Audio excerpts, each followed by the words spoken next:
Hi friends, welcome to dalakitchen. நான் உங்க நிவேதா அருண்குமார். இன்னைக்கு நம்ம ஒரு சூப்பரான தோசை வெரைட்டி பார்க்க போறோம். என்னன்னு பாத்தீங்கன்னா பிரெட் ரவா தோசை. எப்படி செய்யறதுன்னு பார்க்கலாம் வாங்க. ஃபர்ஸ்ட் ஒரு பவுல் எடுத்து வச்சுக்கலாம். இதுக்கு பாத்தீங்கன்னா 5 pieces of bread வந்து தேவைப்படுது. சோ அத வந்து நம்ம கையிலே பிச்சி 1-2 சேர்த்துக்கோங்க பவுல்ல. ரொம்பவே கிறிஸ்பியான தோசைங்க. வீடியோவை ஸ்கிப் பண்ணாம பாருங்க. அப்பதான் உங்களுக்கு நல்லா முறுவலா எப்படி தோசை செய்யறதுன்னு தெரியும். சோ நம்ம 5 பிரெட்டையும் 1-2 பிச்சி பவுல்ல சேர்த்தாச்சு. இதுக்கு நீங்க வந்து கோதுமை பிரெட் கூட யூஸ் பண்ணலாங்க. நல்லாவே இருக்கும். சோ இப்போ என்ன பண்ண போறோம் அப்படி பாத்தீங்கன்னா ஒரு 1/2 கிளாஸ் தண்ணி விட்டு அதை நல்லா ஊற விட்டுருங்க. ஒரு 2 ல இருந்து 3 நிமிஷம் அது ஊறணுங்க. சோ அடுத்து மிக்ஸி ஜார் எடுத்து வச்சுக்கோங்க. அதுல 250 கிராம் அளவுக்கு ரவா சேர்த்துக்கலாங்க. சோ அதே அளவுக்கு 200 கிராம் அளவுக்கு அரிசி மாவு சேர்த்துக்கிறோம். இதை நல்லா மிக்ஸில நைஸா பவுடர் மாதிரி நைஸா அரைச்சி எடுத்துக்கோங்க. இப்போ நான் கையில எடுத்து காட்டுறேன் பாருங்க. இந்த மாதிரி பவுடர் மாதிரி நெருன்னு இல்லாமல் நைஸா இருக்கணும். அடுத்து இது கூட என்ன சேர்த்துக்க போறோம் பாத்தீங்கன்னா ஒரு 2 இன்ச் அளவுக்கு இஞ்சி திருவி சேர்த்துக்கணுங்க. அடுத்து பாத்தீங்கன்னா சீரகத்தூள் அது ஒரு டீஸ்பூன் அளவுக்கு சேர்த்துக்கலாம். இதில் வந்து நான் மிளகு சேர்க்கல. மிளகு ஃப்ளேவர் பிடிச்சவங்க மிளகு தூள் கூட சேர்த்துக்கலாம். அல்லது முழு மிளகாவும் சேர்த்துக்கலாம். ஒன்றும் தப்பே இல்லை, நல்லாயிருக்கும். ஒரு 1/2 கிளாஸ் அளவுக்கு தண்ணி விட்டு நல்லா நைஸாக அரைச்சி எடுத்துக்கணுங்க.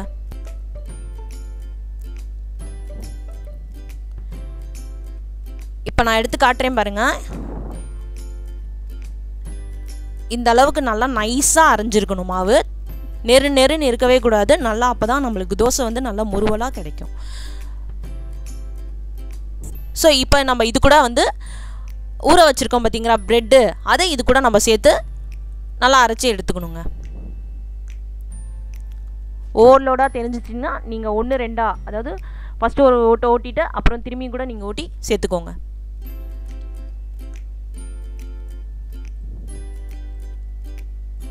ஸோ சூப்பராக நம்ம தோசை பேட்டர் ரெடி ஆயிடுச்சு.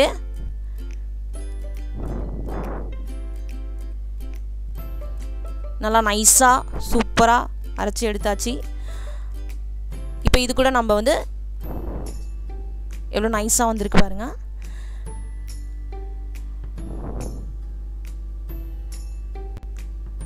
ஸோ இந்த பதத்துக்கு இருக்கணுங்க.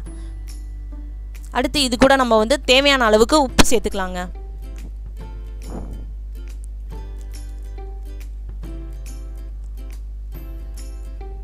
உப்பு சேர்த்ததுக்கப்புறம் ஒரு 2 தடவை நல்லா மிக்ஸ் பண்ணி விட்டுருங்க மாவை.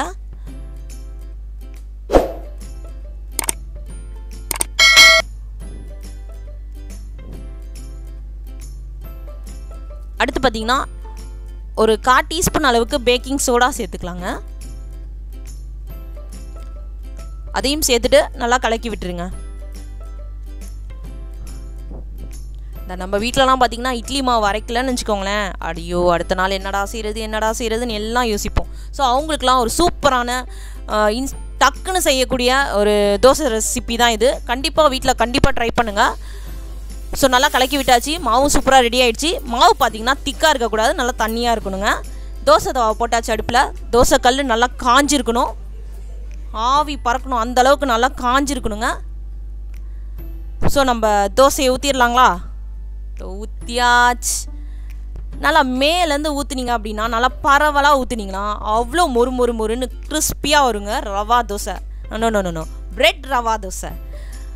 நல்லா ஊற்றிட்டு அங்கங்கே கேப் விட்டுருங்க.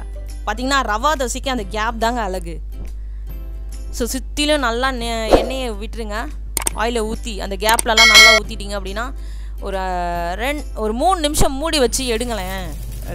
அப்படியே கோல்டன் ப்ரௌனில் மொறுன்னு அந்த ஓரங்கள்லாம் செவந்து பாருங்கங்க எவ்வளோ அசத்தலா பிரெட் ரவா தோசை சூப்பராக ஆவி பறக்க ரெடி ஆகிடுச்சிங்க.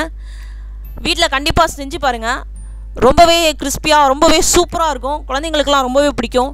அது மாதிரி இந்த மாவு தோசையே செஞ்சு சாப்பிட்டவங்களுக்கு ரொம்ப போர் அடிக்கும். இந்த மாதிரி செஞ்சு பாருங்கள், ரொம்பவே விரும்பி கேட்பாங்க. நான் செஞ்ச அளவுக்கு பார்த்திங்கன்னா ஒரு 12 தோசை அளவுக்கு நம்ம ஊற்றிக்கலாங்க. ஸோ ரொம்பவே பிடிக்கும். கண்டிப்பாக வீட்டில் ட்ரை பண்ணி பாருங்கள். ட்ரை பண்ணிவிட்டு கண்டிப்பாக எனக்கு கமெண்ட் பண்ணுங்கள்.